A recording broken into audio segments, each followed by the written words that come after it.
Bendiciones para todos ustedes que están conectados en este canal de bienestar, armonía y bienestar con Rosa Jiménez.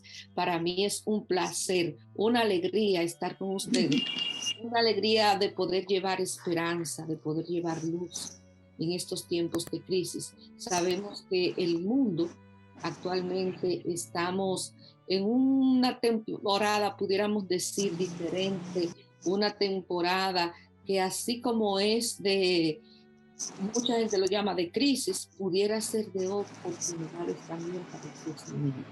Utilizar todo esto que está pasando para nuestro crecimiento personal, para nuestro crecimiento como persona. El ser humano es un ser integral. Y eso quiere decir que es cuerpo, mente, alma, corazón, que todos esos espacios tienen que estar perfectamente equilibrados para que nosotros pudiéramos vivir en bienestar. Entonces, en base a eso, hoy nosotros tenemos una invitada especial, una invitada maravillosa que a ustedes les va a encantar. Vamos a ver y a conocer su nombre. Su nombre es Verusca Núñez, es licenciada en Psicología Clínica, coach personal y familiar, certificada por la ICF y por la World Coaching Corporation. Ha cursado temas sobre la violencia intrafamiliar, la logoterapia. Verus, a mí me fascina la logoterapia. Bueno. PNL y en entrenamientos sistémicos. Está certificada también en Coaching Play. Es facilitadora experiencial certificada de la metodología de MetaTraining. Actualmente es cofundadora junto a su esposo de la empresa Vida Íntegra. Justo lo que estábamos conversando, pero el ser humano es integral, vida íntegra, enfocada en construir una vida balanceada entre lo profesional y lo personal. Verus también ofrece sus servicios de acompañamiento en psicología y coaching personal. Tiene como objetivo desarrollar programas de salud emocional para el bienestar y el fortalecimiento de la familia. También Verus cree fielmente que todo ser humano es único, capaz y especial. En cada entrega profesional se enfoca en acompañar a la persona en la búsqueda de estrategias para lograr su bienestar personal. Eso es solamente un poquito de lo que Verus es. Yo puedo decir que es una mujer extraordinaria, muy dulce, muy cariñosa, muy servicial. Nada de eso ya lo puso ahí. Así que con ustedes, Verusca Núñez. Bienvenida, Verus. Ay, Rosa, muchísimas gracias de verdad por estar aquí. Muchísimas gracias por esta presentación tan hermosa, tan linda. De verdad que para mí es un honor estar en tu canal y me encanta ver lo que estás haciendo. Gracias de verdad por aportar y poner este granito de amor, de bienestar, de conocimiento, porque al igual que yo, ¿verdad? Buscamos buenas informaciones, nos preparamos para poder dar un buen servicio sabiendo y conociendo que eso es lo que necesitamos, ¿verdad que sí? Saber de que, y que creemos en el ser humano, en que tenemos esa capacidad de transformarnos, esa capacidad de reinventarnos y de saber, como tú dices, que hemos nacido para tener nuestro bienestar. Así mismo es. Verus hoy nos va a hablar convirtiendo la crisis en oportunidades. Verus, este espacio de la que estamos viviendo, que como decíamos tú y yo al principio, nadie pensaba absolutamente que iba a dar tanto tiempo. Apenas en marzo estamos como con el impacto de lo que estaba pasando. Ok, se va suavizando y como dicen por ahí, como quien no quiere la cosa, ya vamos por 9 meses, 8 meses Así en es. esta situación de confinamiento. Quiero que primero me hables desde el punto de vista personal. ¿Cómo ha sido para ti manejar estos tiempos? Fíjate que te comentaba, y lo hice hace como unas semanas, hicimos un live, mi esposo y yo, Felipe y yo, con relación a este tema, porque es muy importante que, ya que estamos finalizando el año, ¿verdad?, detenernos y analizar cuál es la manera de qué no ha servido esto. Y es el punto que me gustaría compartir hoy, porque a la verdad es que nos movió el piso. A todas las personas le movió el piso. Y no solamente en un país, movió el piso a todo el mundo. Entonces, cuando nosotros que trabajamos mucho en estos acompañamientos, ¿verdad que sí? De aprender hablamos mucho de la zona de confort, que es muy cómoda para nosotros. Sin embargo, cuando te mueven un piso, te mueven tu estabilidad, ¿verdad que sí? De una forma inesperada. Entonces, eso hace mucho a que el ser humano se desarrolle obligatoriamente ciertas habilidades para la sobrevivencia. Lo primero que viene una crisis es cómo vamos a sobrevivir, ¿verdad? Esa parte reptiliana de nosotros, que es cuando viene, ¿y ahora qué? Esto es nuevo, es por primera vez que pasa.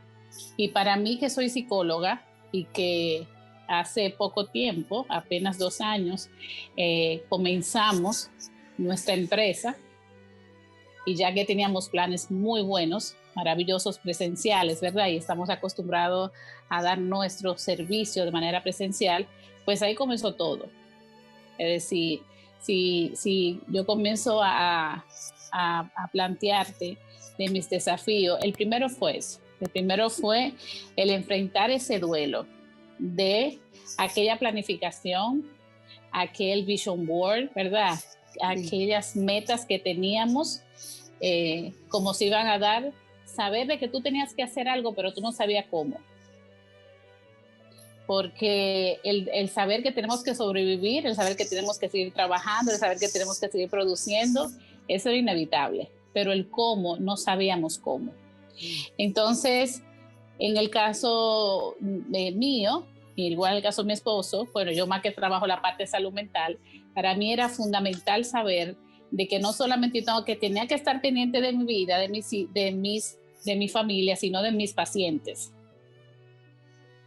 Porque cuando tú das un servicio sabiendo que tiene que ver mucho la parte de la salud mental, sabemos que la crisis es lo que más desenfoca y desequilibra, ¿verdad? Tu salud mental. Entonces es inmediatamente, ok, ¿cómo vas tú a sobrevivir? ¿Qué tiene? Porque tus pacientes te van a llamar, te van a preguntar y tú tienes que tener una respuesta. Entonces, es una de las habilidades que tuve que desarrollar. Primero, trabajar mis propias crisis, trabajar mi propia realidad, trabajar lo que venía para tener informaciones sustanciales, importantes para poder dar un buen servicio. Bueno, yo te digo que inmediatamente que comenzó marzo, que una vez entramos en el espacio, ¿verdad? Nuestros hogares, habilitamos un espacio, una de las habitaciones que, bueno, mi hija estaba afuera en ese tiempo, haciendo una maestría en España, y usamos su habitación y se convirtió ya en el área de trabajo. Y entonces, inmediatamente yo cogí mi lista de pacientes y comencé a llamarlo uno a uno. Es decir, yo estoy aquí, yo quiero saber cómo estás, yo quiero que sepas que cualquier situación o cualquier eventualidad que te sientas, pues estoy aquí a tu orden. Entonces fue uno de los primeros pasos que hice, porque había una realidad, había sí una crisis. Ese fue eso. Lo primero es enfrentarme a eso. Me enfrento a mi duelo, a saber de que lo que había planificado se pudiera dar, pero no de la manera como nosotros lo habíamos hecho. Entonces era el cómo, comenzar a averiguar ese cómo.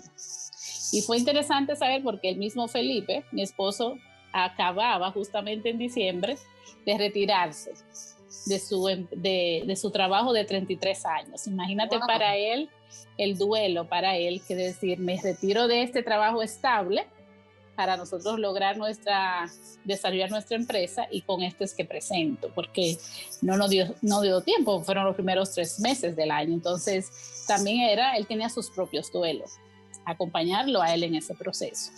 Entonces esa fue como mi primer impacto, Rosa, que te puedo decir. Después eso me lleva automáticamente a migrar todos mis trabajos presenciales en la parte virtual. Yo obviamente, aunque aparento y soy una mujer joven, ¿verdad? No me gusta mi contacto, es decir, soy una mujer de contacto, de contacto físico, de acercamiento a las personas. Y nunca me iba a imaginar poder hacer un proceso de acompañamiento tanto de psicología y coaching a través de una pantalla. Para mí mi bloqueo era imposible, si yo no podía ver posibilidades en ese sentido. ¿Cómo me acerco? ¿Cómo soy capaz de poder captar lo que las personas me dicen? ¿Tendrán las personas la capacidad de poder decirme con libertad desde el espacio? ¿Tendrán un espacio? Y comienza a levantarse todas esas barreras, ¿verdad que sí? Sí. De preocupaciones, que es parte del proceso normal. Sí, es parte, porque es el mismo cuerpo que se está defendiendo y diciendo no sé qué es eso, y lo que hace es que te arropa de un miedo y de preocupación y de frustración. Entonces, ese valle tenemos que pasarlo, que vivirlo. Entonces hay que emigrar, vamos a ver dónde empezamos. Y entonces es ahí cuando empiezo a trabajar, de alguna manera, ofreciendo muchas veces secciones gratis porque lo ameritaba la crisis. Y entonces ir pasando de poco a poco hasta que mis pacientes, ahora se ha convertido en otra situación. ¿Cómo pudiste, Verus? Tú me dices que llamaste a tus pacientes. ¿Qué pudiste notar en ellos? Noté en ellos igual mucha frustración, había mucha preocupación en ese sentido. Porque el haber tenido sus hijos, aquellos que tenían hijos, tenían esa gran preocupación de saber cómo va a ser, qué va a pasar. Lo más importante que uno le transmitía en ese momento, porque también hablando con otros colegas, lo importante es la vida. Vamos a permanecer y vamos a proteger nuestra vida. En ese sentido, es decir, esa es la prioridad. La prioridad de buscar alternativas dentro de la casa, de cómo manejar esta ansiedad, de saber esta rutina que estábamos acostumbrados a hacer, qué pasaría en ese momento, de aprender de comenzar a ver cuáles son las otras alternativas que yo no hacía. Por eso que muchas se pusieron a organizar toda la casa, a limpiar todo. Es decir, comenzar a hacer acciones que evidentemente antes tú no las hacías. Entonces, es comenzar a ver, ¿qué haces ahora diferente? Comenzar a ver que nuestros hijos tenían el derecho y lo iban a hacer, de reaccionar. Y comenzar a preguntarte todas las preguntas, y que era parte también de su proceso de adaptación. ¿Cómo respondo? Y que la respuesta de no sé era válida. Porque muchas veces los padres no queremos tener esa respuesta de que yo no sé. Y en este momento era válida. Al mirar ya el tiempo, cómo ha ido pasando, no sé si a ti te ha pasado, pero yo siento que a pesar de todo, ha avanzado rápido. Se ha ido rápido. ¿Cómo ves tú esa evolución en tus pacientes? O sea, pasar de este miedo al principio, ¿cómo ha sido esa evolución de tus pacientes? ¿Qué has notado? Bueno, fíjate que ha sido algo sumamente interesante, porque ya es parte de las preguntas, tanto lo que vienen por primera vez, es decir, todos los pacientes, en el caso mío, ¿verdad? Y sean muchos colegas lo hacen igual, de cuéntame, ¿cómo has manejado la pandemia? ¿Qué ha sido tu antes y después? Porque esa es una antesala muy importante para cómo saber cómo nosotros desarrollamos esta salud mental, cómo está. Nos sirve mucho de parámetro. Fíjate que esto permitió algo que nosotros lo vemos como de manera positiva a los que trabajamos como terapeutas familiares. Es la primera vez que la familia tiene tanto tiempo juntos. Es la primera vez que una familia convive tanto tiempo. Es la primera vez que papá y mamá están tanto tiempo juntos. Es la primera vez que estas parejas, estos matrimonios están juntos. Ahora fíjate que eso permitió a tener o más conflictos o buscar más acuerdos.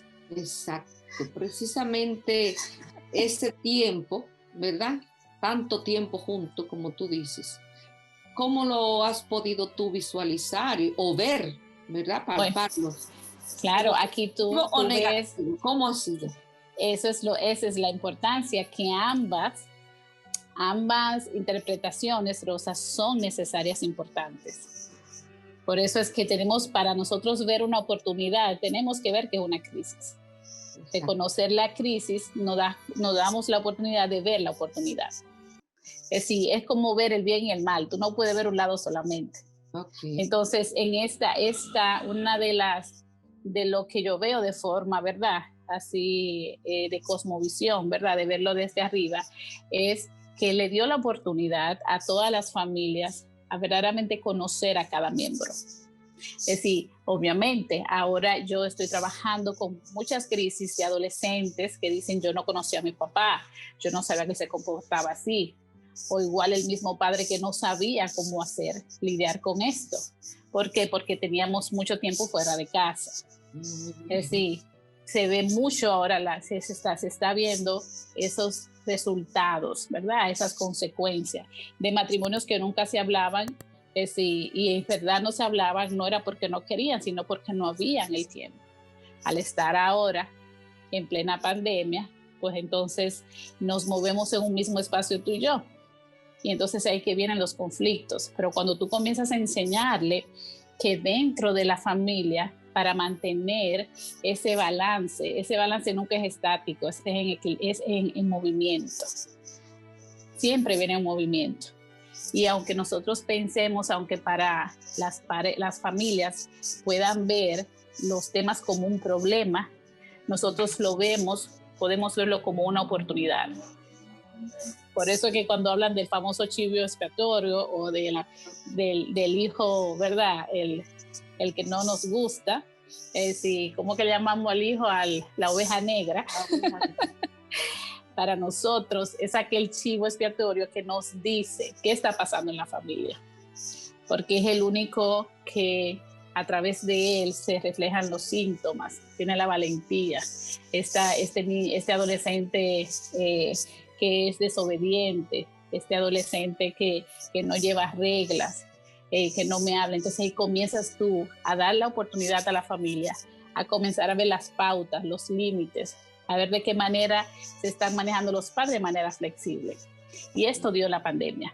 La pandemia dio la oportunidad de sentar a los papás a poder conversar verdaderamente, a poder manejar la estructura familiar, que antes teníamos un servicio para hacerlo todo. ¿Y cuáles han sido las fortalezas que tú has podido ver en este tiempo? Bueno, para mí, como te decía de un principio, ¿verdad? Desde la parte profesional, sí he tenido que crecer mucho en la parte profesional, y esos de los lives que estamos haciendo esto mismo que estamos haciendo esto en mi vida, y vamos a hacer esto. Así, para mí ha sido muy importante eso. También la parte de adaptar la estructura familiar, como te decías. Es decir, yo tengo una persona que es mi mano derecha e izquierda en mi casa. Ahora adaptarme a mi casa nuevamente, a poder involucrar a mis hijos de una manera estructurada, que de manera balanceada, fue también interesante poder eso, porque muchas veces, Rosa, ni disfrutamos nuestra casa. A veces ni la disfrutamos, la ponemos hermosa, preciosa, pero nunca te sientas tú en esa sala, nunca la disfrutas. Entonces esto te dio esa gran preocupación, esa oportunidad. Hay algo muy interesante también que nosotros vivimos como familia, fue como yo te decía, que yo tenía una hija en España haciendo una maestría. Imagínate tú esta gran preocupación de saber, de angustia, de cómo yo transmito esta paz a mi hija, esta manera. Y es aquí cuando tuve que desarrollar, ¿verdad? Esa gran fortaleza que uno tiene en el Señor y ponerla en práctica. Y aprender a creer en que ella es hija mía, pero es hija primero de Dios, y de que Dios la va a amar más que yo. Entonces es aprender eso, cargarle a ella. He tenido también, obviamente, mis familiares, mis padres, estar pendiente de eso. Y también he tenido que acompañar a pacientes que han perdido familiares en el COVID. Entonces es tú comenzar a ver eso, es decir, este proceso de duelo que es muy diferente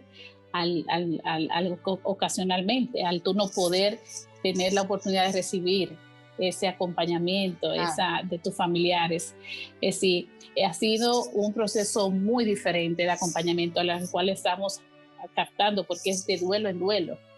Es decir, tengo el duelo de que estoy viviendo, pero encima de eso tengo el duelo de mi pérdida. Y eso se ha sumado con gente con un duelo del trabajo.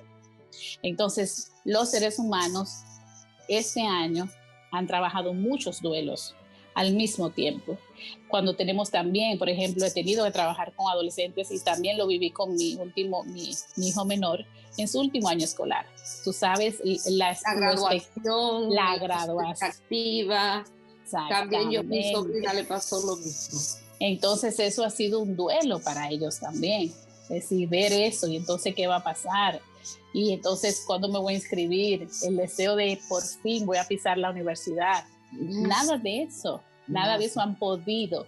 Entonces esos son elementos importantes que las familias tienen que darse cuenta. Si por ejemplo en estos momentos tú tienes las personas que no están escuchando, si tienes un hijo que terminó la clase, que terminó que se graduó de bachillerato, pero no sabe qué va a estudiar, tú no lo ves en eso, puede también estar que está pasando por el mismo proceso de duelo, porque los duelos no tienen ni inicio ni final, es un proceso. Es un proceso. Verus, en esos duelos que tú me hablas de lo que han vivido tus pacientes, ¿cuál ha sido el impacto mayor? Yo me imagino, mira, te lo pregunto porque tuve una persona muy cercana que estuvo al punto de morir y era tan fuerte el proceso, tanto de que estuviera enfermo como de que no teníamos acompañamiento, cada cual en su casa viviendo su proceso y tu propio duelo. Entonces tú has tenido la oportunidad de trabajar con personas que ya han perdido a alguien en esta situación. ¿Cómo se mueve esa balanza? El acompañamiento, el propio dolor, de la impotencia, ¿cómo se ha manejado eso? Bueno, mira, el mismo ejemplo que tú acabas de decir es la manera correcta. Es decir, no existe una manera donde incluso el mismo proceso. Tenemos los autores que nos dan etapas, pero ni esas mismas etapas verdaderamente se cumplen. ¿Por qué? Porque cada persona trabaja su duelo de manera distinta en esos momentos. Lo importante es hacerle entender al paciente de la realidad que está viviendo y lo que tenemos que acompañar, que el objetivo del terapéutico es acompañar a estos pacientes para que sigan caminando a su ritmo, a su manera. Por ejemplo, yo tuve una madre que vino porque vino por dos cosas, porque su hijo estaba muy sumergido en los videos electrónicos y porque había perdido a su padre. Ella. Sí, el hijo, sí había perdido a su padre y ya esto era una pareja que estaban separados. Entonces, fíjate tú, sí la preocupación de la madre de eso, pero él decía, pero yo he visto que él no ha pasado su proceso de duelo. Esa es la interpretación de la madre. Pero este es un adolescente. Cuando vemos el nivel de horas que está jugando en plena pandemia, entonces comenzamos a depurar y a trabajar y comenzamos a darnos cuenta la cantidad de duelos que se están manejando, que ese adolescente trabajó lo de su papá, que fue un proceso de salud muy delicado, trabajó también el de no estar en la escuela, entonces trabajó también el mismo tema con un compañerito también que se vio muy delicado de salud. Entonces, a veces pensamos que los duelos solamente son pérdidas físicas, pero no nos damos cuenta las cantidades de duelo que la persona puede vivir. Entonces, quizás muchas veces, Rosa, un duelo de un colegio para un adolescente pudiera parecer un duelo de un abuelo. Y no quiere decir que no es importante para ellos. No quiere decir eso, pero sus prioridades, el ciclo de vida que está viviendo, su realidad es otra en esos momentos. Entonces, ¿cómo manejamos eso? Ajustado al ritmo de cada persona, a respetar la manera, como le decía yo a ella, le decía, madre, en estos procesos no hay manera de decirle, tú tienes que llorar a tu papá. No. él vive su duelo de otra forma. Claro. Y el hecho de jugar más tiempo es una manera de también de evitar, de evadir, ¿verdad que evadir, sí? Eso te iba a decir. Exactamente. Con el juego él está evadiendo su propia realidad. O mejor dicho aún, cuando le preguntamos cómo te sientes, me dice que es el espacio donde yo siento a mis amigos, donde siento mi respaldo. Entonces, ¿cómo se lo quitamos en este medio? Exactamente, algo muy importante me llega a la mente. Esa madre, ¿verdad?, vive con un adolescente. En el confinamiento se dio la situación de que diferentes generaciones se juntaron. Total, exactamente. Por ejemplo, aquí en mi casa, 3 generaciones. Mi esposo, yo, ¿verdad?, misma generación. Mi hija de 21 años cumplió su 21 años en el confinamiento. No hubo celebración, no hubo nada. Asimismo está la generación de mi madre. 3 generaciones juntas. A veces mi hija me decía, y ella y mi madre se llevan como si fueran de la misma edad, porque mi mamá es muy jovial, le hace, siempre está con ella, pero llegaba un momento en que ella quería estar sola, la niña. Claro. Ella quería estar sola y yo le decía, tranquila. Totalmente. O sea, tanto tiempo como generaciones distintas. Claro que hubo roces. Entonces, en esos roces, ¿cómo convertirlo? Porque estamos hablando del pasado, pero todavía no sabemos, todavía no tiene un tiempo. Sí, en esos, mira, fíjate igual, y que es el mismo tema que estamos hablando, es decir, cómo aproveché, ¿verdad que sí? Esa experiencia de la madre, esta preocupación de la madre, esta crisis que había, y lo convertí en una oportunidad. Y entonces lo llevé. ¿Cuáles han sido? Así, si no le damos el juego, ¿qué otra cosa, madre, le ofreces? Exacto. Entonces, ¿qué le puedes ofrecer a él? Porque, y él le decía, bueno, que haga otra cosa, pero ¿qué otra cosa le ofreces? Entonces es ahí cuando entra nuestra experiencia de generación. Es decir, vamos a jugar baraja, vamos a ver televisión, vamos a ver películas. Entonces mami tiene que ofrecer otras alternativas. Claro.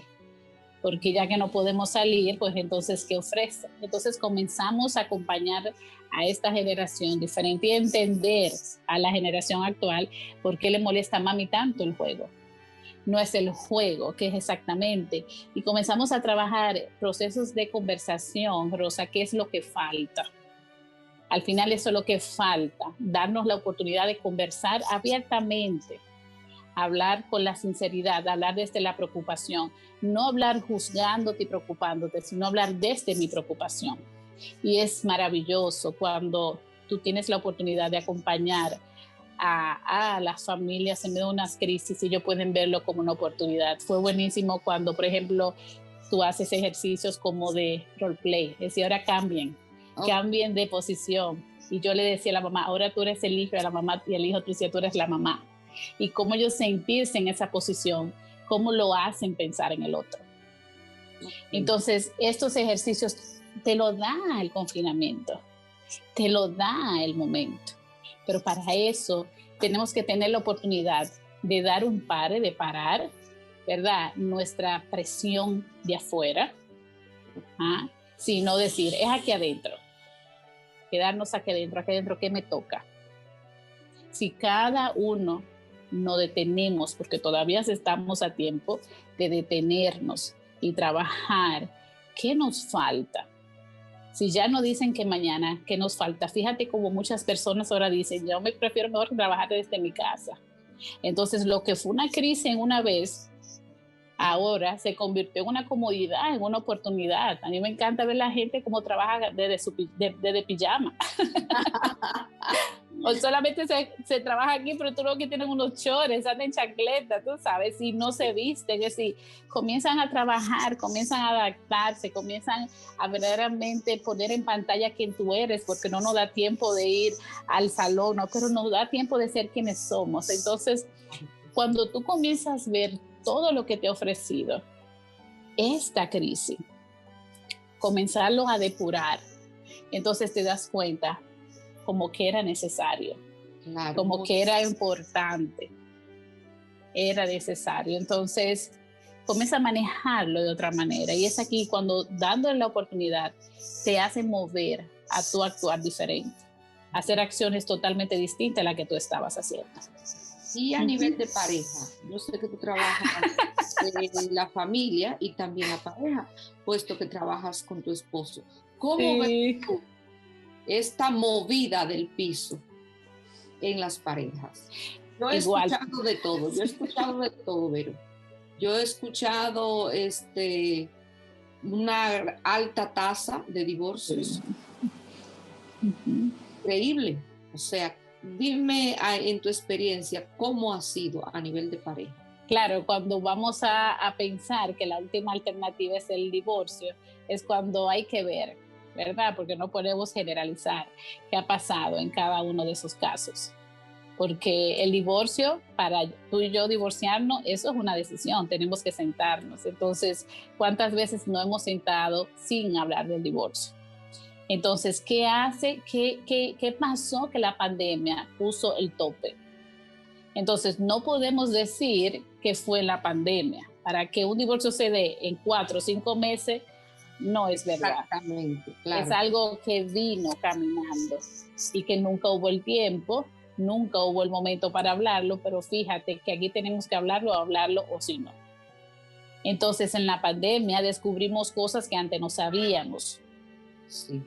Y al descubrir esas cosas, que pueden ser cualquier cosa, Rosa, dentro de la relación, pues entonces es ahí donde tú tienes la oportunidad de decir, ¿desde cuándo vi esto? ¿Cuándo no me di cuenta? Ahora, en un matrimonio, ambos somos responsables. Exacto. Entonces, cuando yo veo en una relación que Felipe está actuando de una manera, yo soy parte también de eso. ¿Qué nos dimos cuenta Felipe y yo en este proceso? Que obviamente al tú correr a la crisis, a querer resolver las cosas urgentes que teníamos, lo que iba a pasar con la empresa, lo que iba a pasar con nuestros hijos, es decir, nos vamos quedando como pareja de último. Nos vamos dando frente a todos y más nosotros que tenemos ese don de servir, de aportar. Entonces cuando nos vamos a dar cuenta de nosotros, estamos ya cansados, estamos ya agotados. Entonces este tiempo de pareja cada vez se fue viendo menos. Cuando vemos estas parejas que tienen hijos pequeños, que ya no hay que llevarlo a la escuela, sino tú y yo tenemos que manejarlos. Entonces fueron muchos frentes para que el núcleo de pareja se quedara de último. Ahora bien, si ya resolvimos los frentes, si ya resolvimos lo urgente, entonces es momento de mira, ¿y tú y yo para cuándo? Entonces, si eso no nos sentamos, pero en vez de sentarnos, comenzamos a ver verdaderamente la realidad, decir, oye, nos lo hemos pasado el día en webinar, como pasaba Felipe y yo, no pasamos el día trabajando para otros, acompañando a otros, pero tú y yo, ¿cuándo lo vamos a hacer? Entonces estamos siendo conscientes de que la misma crisis puede estar afectando nuestra relación. Ya Felipe se levantaba y yo me levantaba y ni no nos saludamos porque estamos dentro de la casa. Y ahí nos comenzamos a dar cuenta que el mismo contacto físico, que nuestro mismo acercamiento cada día era menor. Claro. Dentro de la misma casa. Imagínate tú, es decir, que te das cuenta, Rosa, que la ausencia de una pareja no es físicamente. Claro que sí. La ausencia tú la haces es inconscientemente. Es decir, ahora tú eres consciente, pero cuando yo me doy cuenta, que yo, pero ven acá, y tú y yo nos pasa semanas, es decir, no pasan los días y tú y yo nada, entonces, no, espérate. Del que se dé cuenta, ese tiene que reaccionar. Pero ¿qué pasa, Rosa? Que yo me quedo tranquila, no, yo voy a esperar que él me diga. Y te queda en ese mundo de suposición, te queda en ese mundo de espera y no actúa. En estos momentos y siempre para mantener la llama encendida del matrimonio, es hacer acciones y conscientes, hacer acciones intencionales. Es decir, intencional en el sentido de que solté la cuchara cuando estaba cocinando y fui, y a darte un beso, un abrazo. ¿Y qué fue? ¿Qué quiere hacerlo? Es decir, es a propósito, intencional. Exactamente. En ese momento. Y el escenario estaba propicio para eso. Tú no puedes salir, yo tampoco. Exactamente. O lo volvemos un ring, sí, a pelear, tú sabes, o lo volvemos como una escena romántica, ¿verdad que sí? Poco a poco. A mí me pasó, yo vi por más de 2 casos de mujeres al borde de divorcio, supuestamente en esta crisis, y que no soportaban su esposo y por H o por Y o por no sé qué, con ese cuánto. Pero es tal como tú dices. Un divorcio no se da de la noche a la mañana. Esto ya venía. Claro. Entonces, ¿qué pasa? Que las mujeres nos quedamos, tal como dices, en el mundo de las suposiciones. Y a través del coaching trabajábamos esas relaciones. Y yo le digo, ¿pero acaso tú crees que tú eres la única que está viviendo crisis? Cuando ellas se dieron cuenta, digo ellas porque fue más de una, ponte en los zapatos de tu esposo. Él también está en crisis. Exactamente. No eres la única persona que está en crisis. O sea, los hombres quizá con más retos, algunos, porque como cabeza de familia tienen que velar por claro. el hogar. Ellos también tienen su propia crisis y no la saben expresar tanto como nosotras. Así es. Porque nosotras hablamos hasta sola. Pero para que un hombre saque su crisis, claro, a ti te pasa, es más difícil. Claro. Entonces teníamos la oportunidad de desarrollar una escucha empática. ¿Cuántas mujeres tenemos esa habilidad? De sentarnos y escuchar a nuestro marido que se desahoguen, como muchas veces nosotros lo hacemos. Pero Luzca, pero que él no habla. ¿Pero de qué manera? Sí, que él no habla, ¿por qué? Porque se da todo el sentido. Si una persona no habla es porque la otra no escucha. Puede ser, ¿verdad que sí? Entonces, ¿de qué manera él hace que hable? ¿Cómo puedes tú motivar eso en ese sentido? Si tú lo que quieres es que tu esposo escuche, entonces, ¿cómo provocas para que esto pase? Ahora, y comienzas a pensar, ahora estás preparada para llevar un desacuerdo a que no estés de acuerdo con algo puntual que tú quieres. Entonces es ahí, por ejemplo, para mí fue difícil manejar las situaciones de salida. Felipe es un hombre que le encanta salir. Sí, yo me reía muchísimo porque este hombre nunca había ido al supermercado y lo que tú duraba quizá media hora, él duraba 3 horas. Ese era su escape. Ese era su humor. Ese era su escape. Entonces, fíjate lo interesante que pasó ahora, porque él entra a la casa, ¿verdad? Ahora que estaba, mira esto ¿y qué puedo hacer? Él incluso comenzó a ver recetas, a cocinar cosas que no hacía. Claro. Entonces, si yo me ponía en esa situación, Rosa, de que ahí estás tú inventando, ahorita me ensucia tal cosa, pero tú no te estás quieto, llévate tu gata mala cosa. Esa es su manera de enfrentar la crisis. Claro. Entonces todos tuvimos diferentes maneras. A mí se me dio hacer ejercicio dentro de mi casa, subiendo y bajando la escalera. Es decir, yo necesitaba hacer algo porque cómo tú manejar tu ansiedad, pero es la tuya, no es la de tu esposo. Entonces yo no puedo cargar mi ansiedad a mis hijos, cargar ansiedad a mi esposo, cuando sé que es la mía propia. Entonces esto trabajó eso. Él me decía, yo necesito salir.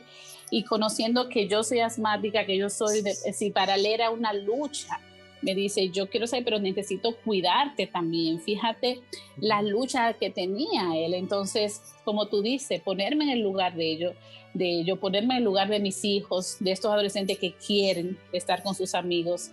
Mami, ¿cuándo lo voy a ver y qué va a pasar? Entonces vamos a dar un paseo, pero nadie sale del carro. Es decir, comenzar a buscar alternativas, Rosa, pero saber de que no voy a buscar problemas, sino que es una oportunidad de buscar soluciones, porque para eso está la familia. Entonces está aquí cuando tú te das cuenta y comienzas y paras y dices, ¿en qué he convertido mi familia? ¿En qué se ha convertido mi familia? Es decir, la pandemia nos dio esa oportunidad de sentarnos y decir, ¿quiénes somos? ¿Quiénes somos como familia, como papá, cómo he sido, como mamá? ¿Qué tanto conozco a mis hijos? Exacto. Ya para ir cerrando, Velus, ¿podrías tú entregarnos alguna herramienta para nosotros poderlo hacer en casa, para convertir lo que llamamos crisis en oportunidades? Sí, claro. Hay una técnica, bueno, que te la voy a enseñar buenísima y te la voy a presentar como una hoja. Por ejemplo, ¿qué tú ves aquí, Rosa? Un punto negro. Exacto, ¿verdad que sí? Sí. Un círculo negro, exactamente. Y fíjate, yo lo que acabo de decir que ves aquí, pero no solamente hay un círculo negro. Una hoja también. Exacto. ¿Y de qué color que hay? El otro espacio. El color blanco, la hoja. Exactamente. Y la hoja tiene dibujada un círculo negro. Muy bien. Entonces eso es lo que pasa. Naturalmente el ser humano lo que hace es que ve lo que más le llama la atención. Yo solamente dije, ¿qué es lo que ves? Y tú me dijiste, bueno, yo veo un círculo negro, un punto negro. Cuando nosotros relacionamos un punto negro, un círculo negro en nuestra vida, ¿qué le podemos decir? ¿Qué podemos pensar que es? La oveja negra, como tú decías. Exacto. El problema, la crisis, ¿verdad que sí?